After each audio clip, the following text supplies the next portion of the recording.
Bien, vamos a ver en este tema cómo se puede modelar el efecto del ruido en un sistema de comunicación.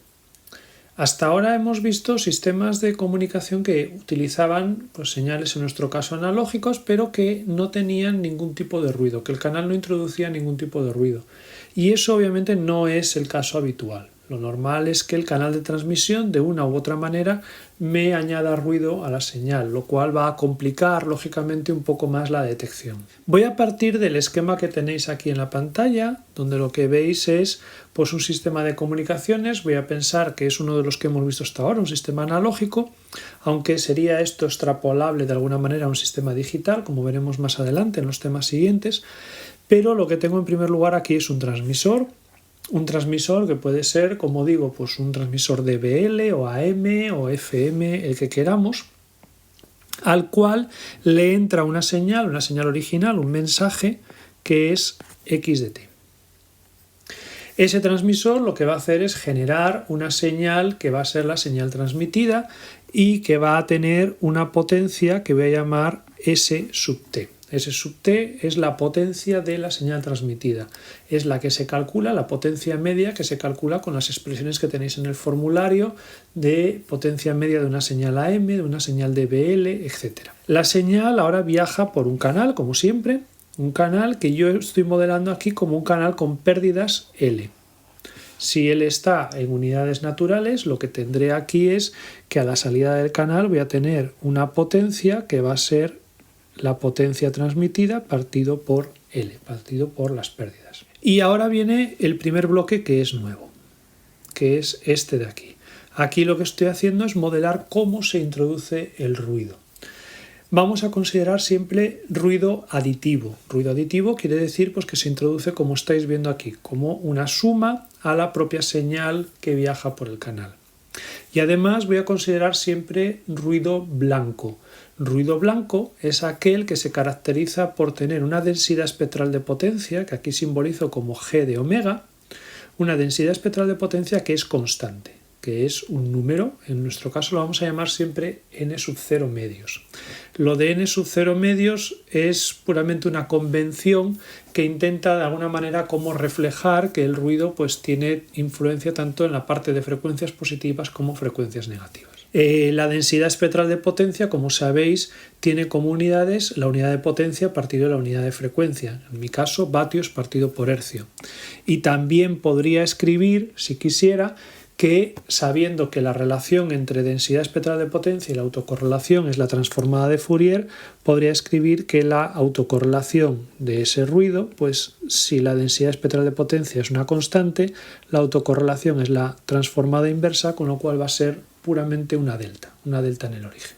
Esto, digamos, en cuanto a la parte de transmisión más el canal.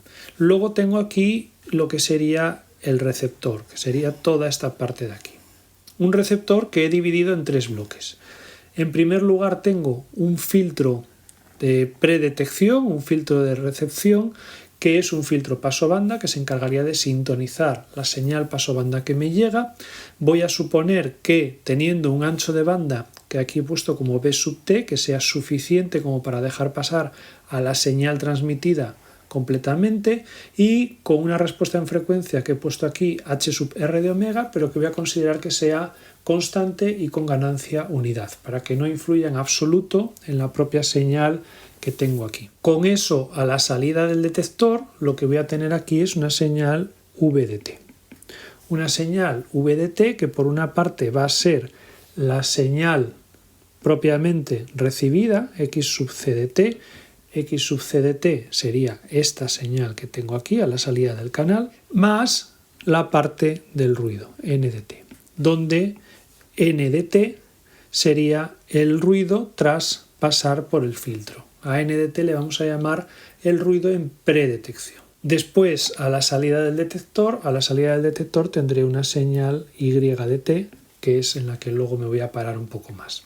Además, por poner unas pocas condiciones de contorno al problema, voy a suponer que la señal transmitida, esta señal XDT, lo que tiene es un ancho de banda W, la misma notación que hemos usado hasta ahora, y que está normalizada, que tiene un valor de x de t menor o igual que 1 en módulo y también que la potencia es menor o igual que 1, que la potencia de x es menor de 1.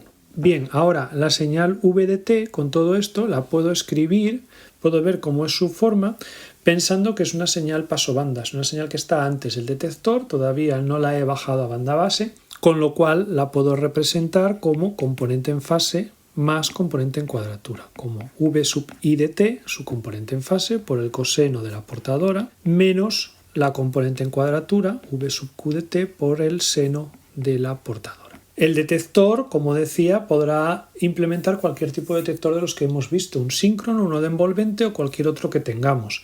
Si, por ejemplo, el detector es un detector síncrono, si tuviera aquí un detector síncrono, la salida de un detector síncrono yo sé que es la componente en fase de la señal.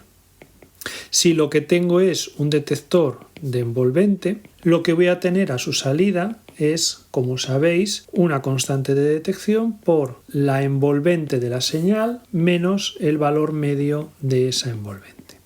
Donde sabéis que la envolvente en esta expresión es la componente en fase al cuadrado más la componente en cuadratura al cuadrado, raíz cuadrada de todo eso. A la vista de esto también puedo dar un paso más allá, que es, viendo que la señal v de t es x sub c, es la señal modulada más el ruido de predetección, si supongo que señal y ruido son independientes estadísticamente, puedo escribir que la potencia de esa señal v, la potencia a la entrada del detector, va a ser igual a la potencia de la señal, a S sub R, más un término que voy a llamar N sub R, que es la potencia del ruido en predetección. N sub R, como digo, es la potencia del ruido en predetección. En los apartados que vienen a continuación, lo que vamos a hacer es partir de este esquema y analizar bien el efecto del ruido. En primer lugar, de hecho, lo que voy a hacer es anular la señal, es decir, poner todo esto a cero y ver qué pasa únicamente con el ruido. Y así veremos cómo se calcula o cómo de alguna manera influye el ruido a nivel del detector.